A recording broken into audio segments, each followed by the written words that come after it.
আসসালামু আলাইকুম ওরহমতুল্লাহি ওবরাকাতু।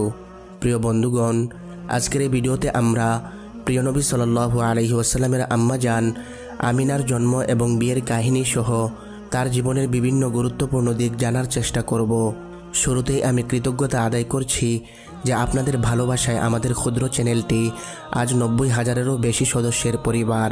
যারা যারা এই পর্যন্ত আসতে সাবস্ক্রাইব করে সহযোগিতা করেছেন তাদেরকে আন্তরিক মোবারকবাদ। আর যারা আমাদের ভিডিও নিয়মিত দেখেন কিন্তু এখনও সাবস্ক্রাইব করেননি, তাদের কাছে আমার বিনীত অনুরোধ, দয়া করে চ্যানেলটি সাবস্ক্রাইব করে 1 লক্ষের পরিবার পূর্ণ করে দিন। আশা করি দিনী ভাই হিসাবে আমার আবদারটি অবশ্যই রাখবেন। প্রিয় বন্ধুগণ, নবী করিম সাল্লাল্লাহু আলাইহি ওয়াসাল্লামের আম্মা জান আমেনার পিতার নাম ছিল ওয়াহাব। তিনি মদিনার অধিবাসী হলেও কুরাইশ বংশের লোক ছিলেন। খুজাআ গোত্র যখন কুরাইশদের উপর বর্বর হামলা চালিয়েছিল তখন তার পূর্বপুরুষ পরিবার নিয়ে মক্কা ছেড়ে মদিনায় গিয়ে বসবাস শুরু করেছিলেন।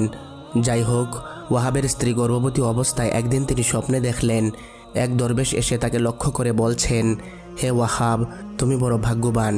ভবিষ্যতে এমন এক মহাপুরুষ দুনিয়াতে আগমন করবেন যিনি হবেন বিশ্ব মানবকুলের জন্য রহমত স্বরূপ এবং মুক্তির দূত।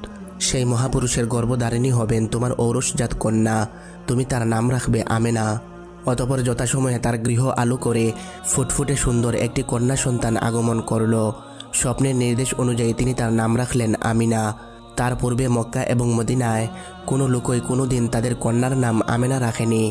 এই নামটি ছিল তখন সমগ্র আরবের মধ্যে সম্পূর্ণ নতুন।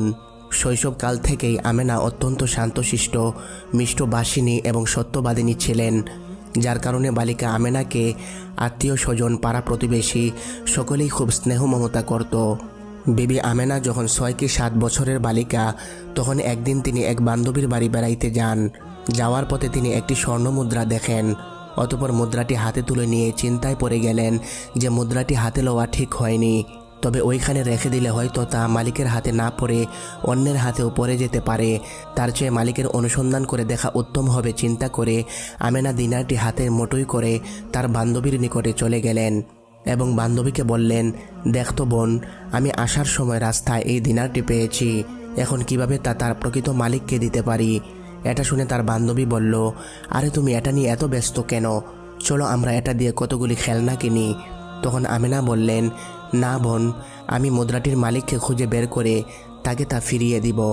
এই বলে তিনি বান্ধবীর কাছ থেকে বিদায় নিয়ে আগের রাস্তা ধরে হাঁটতে লাগলেন।